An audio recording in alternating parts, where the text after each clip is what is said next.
Hey guys, ladies out there, I want you to know that I understand what it feels like to give your heart and soul to someone who doesn't appreciate it, to someone who takes you for granted, to someone who thinks that you are basically a stepping stone, and you give and give and give to this person just to be treated like crap. We talked for a bit. Then he texted me some long story of how much different I am compared to any woman he has ever known, and how he was unprepared for a person like me, and how he's glad I taught him things. That is a phrase, an excerpt from my diary 4.5 years ago. June 11th, 2020, it was a Thursday that I wrote that.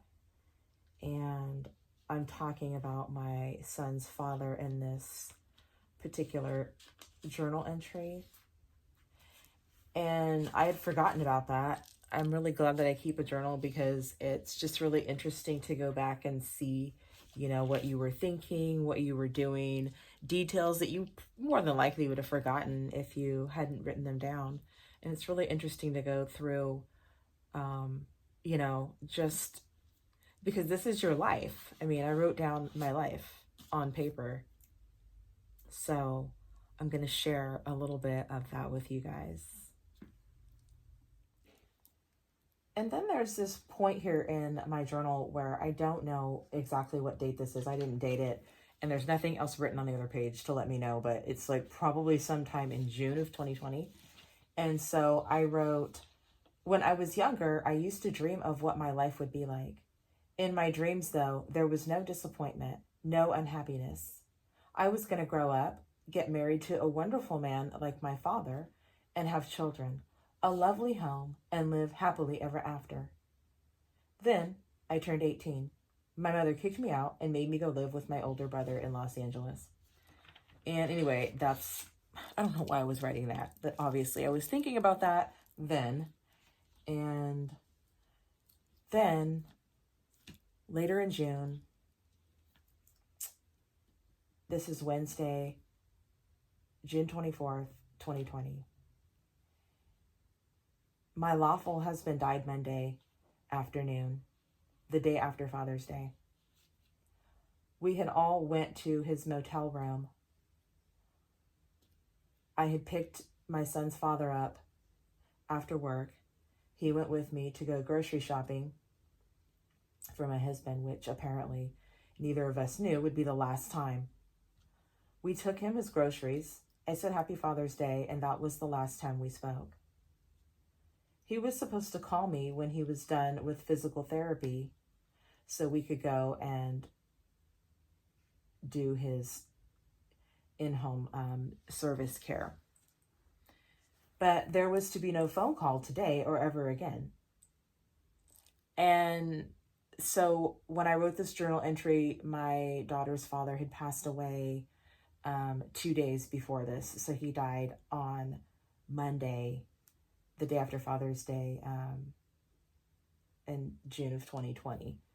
And there's nothing really that can prepare you for the loss of your child's parent. I mean, given, unless it's like a really bad situation and there's like something really terrible, but, just like your everyday goings on, and like quarrels and stuff, like it seems like it's a big deal, and it is in some respects, but like if that's really all there is between you, your child's parent to die. I mean, I had no idea that he was going to die. And he called me up one day, and this is in summer of 2018. It was like middle of August or something like that. And he called me up and he was crying And he said, "I'm dying." And I was like, "What are you talking about?" And he's like, "The doctor gave me 2 years." And he said that he had kidney failure. And I asked him, what it was from. And basically, it was from diabetes.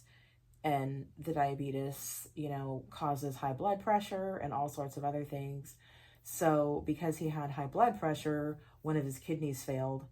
And he just never got quite well enough to receive a new kidney. And then, he died just before the 2 years was up. That was pretty sad. I still have, not like in love feelings for him, but it's really hard to become a young widow, especially when you still have a child to take care of. The financial aspect is, a concern, but it's really your child's mental health. And, it was really traumatizing to my daughter. It really was. And it's not something that most people are prepared for. And so, anyways, that is what happened at this point in June of 2020. Now, these are going back to, it looks like 2018 here's, excuse me, where I start in this journal. This is when I was living in Las Vegas with my son's father and my daughter, and I journaled a lot, quite a bit, when I lived in Las Vegas, actually. And this is September 8th, 2018, Saturday night. I can see myself like sitting up in the bedroom right now with the window open, looking out and like writing this journal entry. And it says, "All I've ever wanted was for him to tell me he loves me and for me to believe it's real. I mean, his love for me, And that was all I wrote that day. And then the next Saturday night, which was the 15th, I wrote, "Sometimes you can't always tell a story in one book. Sometimes there needs to be a series of events. Sometimes you don't know where the series will end." And then the following Sunday night, I was kind of like upset about stuff that night. Like not wanting to deal with people, that's for sure. Those kind of entries are in here too. And let's see, what else can we find? October 28th, Halloween time in Vegas, 2018. So fun. This is Sunday night. He says, "I've been ignoring him all weekend.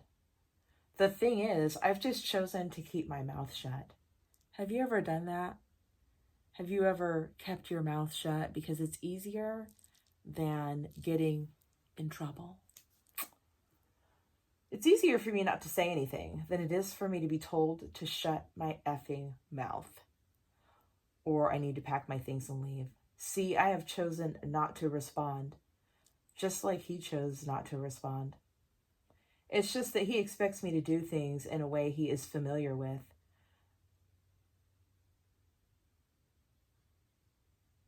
Now, here's another thing, how our daughters were treated. When you have someone who has like visitation issues and there's like stipulations on being late, things like that, it makes it kind of hard. You don't want to mess up. And I wasn't in this situation, but that's the situation that he was in with his daughter. And, so we had to always be like kind of tiptoey around when his daughter was visiting. And of course, I wasn't going to do that.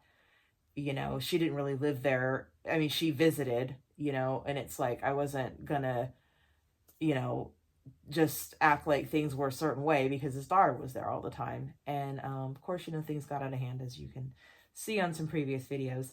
But yeah, so the way that our daughters were treated,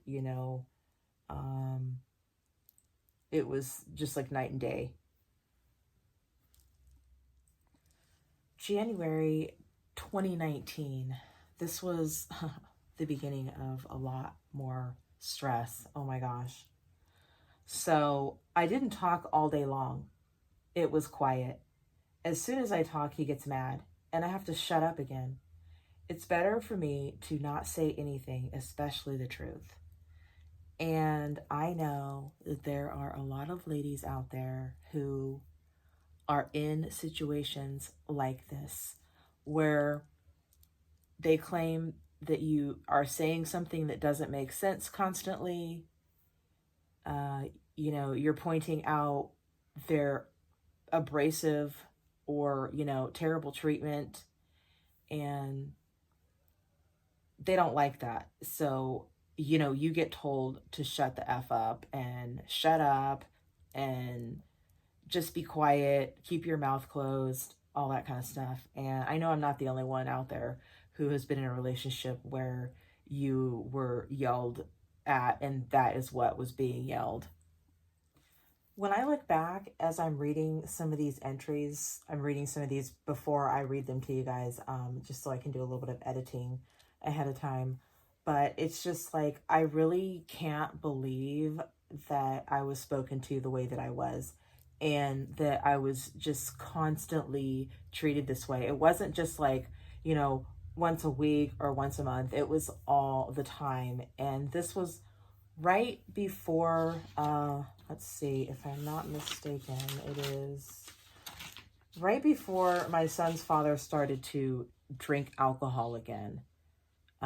So once he started to drink again, then it just got really, really bad.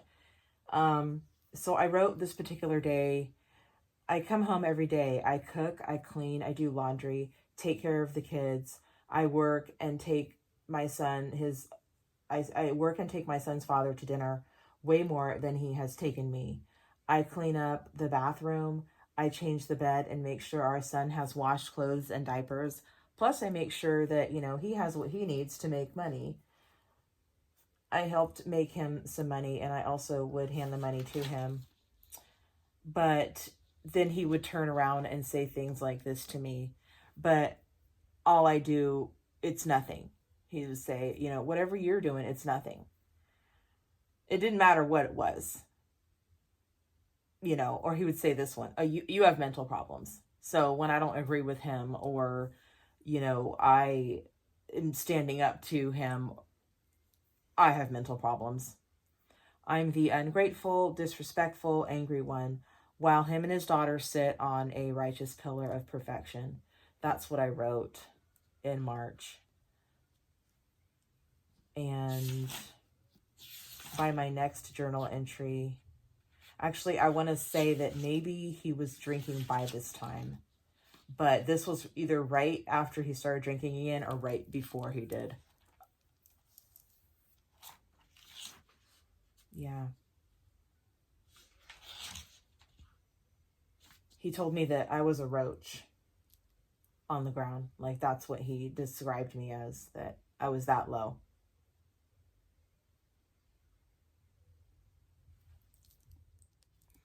Now, this entry is a little bit spicy. This was April. He was definitely drinking alcohol, and I mean like whiskey and stuff. Gentleman Jack, whatever. Just excess, a lot of excess, and not good for the personality. So I got in trouble for taking my daughter to Adventure Dome and also taking her to Disneyland the week before. Apparently, I was supposed to give all of the money to him while he continues to yell at me and talk to me any way he wants to. That's when he told me I was a roach. Oh, and then he changed my position from a roach to a tick. I asked him if he thought that him watching porn had anything to do with how I responded to him, or also how he viewed me. And if you have a mate that's watching porn, a lot of people, want to have their opinion about it. That's fine. We can have ours too. But in my observance, him engaging in porn had a lot to do with the demise of and the deterioration of our relationship.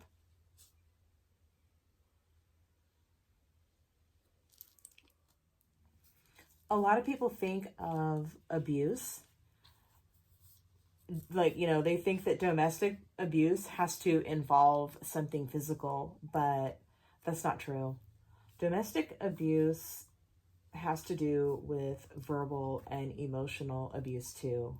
And when you just give yourself to someone and you love them, and especially if you've had a child by them, it's a lot deeper. It's harder to leave. Even if finances aren't necessarily the issue of why you're not leaving, but I know that people looking into a relationship who are not in that relationship or who haven't been in a relationship like that, it's easy to assume that somebody is going to be able to get out in a certain type of a way, and we see this in movies all the time. Like I said, I watch a lot of documentaries and I see a lot of people talk about, why didn't she leave? The signs were there and, he's this and that. And, I kind of thought, A, B, C, or D about this guy. And while all of those things are true, and it just isn't easy to leave sometimes. And I mean, I have spoke with women who have been in really, scary situations, where there's weapons involved, people taking, like if your mate takes your cell phone, what are you going to do? That's where your lifeline is. What if they're going through your text messages? And it's just like a lot of things can put a woman in danger that you don't realize.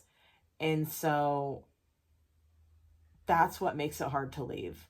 The other thing is that it's really shameful to go through something like this. Like when I would tell people, some of these things that I've shared with you guys, of course, in more depth, but, when I would tell people some of these things, they're just like, oh my God, I can't believe that you, of all people, would let something like that happen. And, that's based on people's opinions of you and how you present yourself. But behind closed doors, things are, that's what they are, behind closed doors. You can't see. Can't see what's going on. November 30th, 2019, Saturday afternoon. He wakes up angry, goes to bed angry, comes home angry, angry anytime he has to spend money, always anger. And this is true.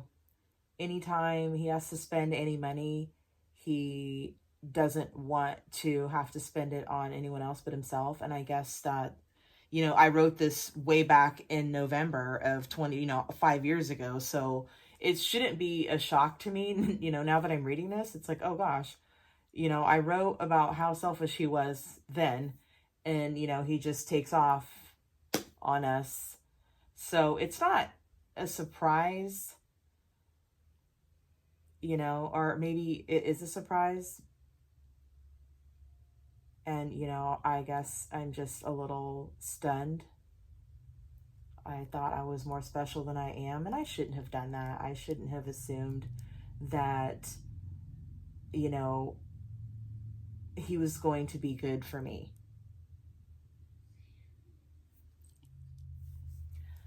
Thanks for tuning in tonight, you guys. I really appreciate you listening, and until next time, peace out.